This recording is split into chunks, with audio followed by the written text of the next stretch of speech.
అతను ఫాలో అయ్యేదైతే నేను చూడలేదు సార్. నా పాటికి నేను సన్నగా నిదానంగా వస్తున్నాను, పెన్షన్లు ఇవ్వడానికి వస్తున్నాను. పెన్షన్లు ఇవ్వడానికి వస్తా అంటే పక్కనే నా బండి దగ్గరికే వచ్చి ఆ బండి అదే చైన్ లాగేసే తలకే ఇట్లా చేయి పట్టుకున్నాడు సార్. ఏంది ఇట్లా అని ఇట్లా తిరిగి చూసే తలకే అతను చేయి పట్టుకొని లాగుతున్నాడు. గట్టి గట్టిగా అరిచినా కూడా ఆడ ఎవరు వచ్చి కాపాడే వాళ్ళు కూడా లేరు.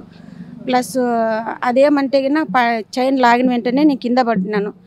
ఇంత బండి లేపుకొని వచ్చే తలకే వేరే వాళ్ళు ఎదురుకు వచ్చినారు, మా ఏరియాలో వాళ్ళను. వాళ్ళు ఫాలో అవుతా అంటే ఇంకా వాళ్ళకైతే దొరకలేదని వెనక్కి వచ్చినారు. వాడు చాలా ఫాస్ట్గా వెళ్ళిపోయినాడు.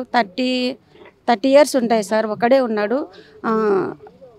కొంచెం గ్రీను బ్లూ కలర్కి మధ్యలో ఉంది సార్. టీ షర్టు టోపీ పెట్టుకున్నాడు. ఇట్లా నల్ల బైక్లోనే అట్లా బైక్లో వచ్చినాడు సార్. వచ్చి తీసుకొని వెళ్ళిపోయినాడు. చైన్ 3.5 తులం ఉంటుంది సార్. వన్ సైడ్ అంతా లేదు, ఒక సైడే ఉంది. వన్ సైడ్ అంతా లేదు, ఒక సైడే ఉంది సార్. మార్నింగ్ 7కి బయలుదేరినా సార్. నేను 7 గంటలకు అట్లా బయలుదేరినాను. ఆటికి వచ్చేసరికి 7:15 అట్లా అయింది.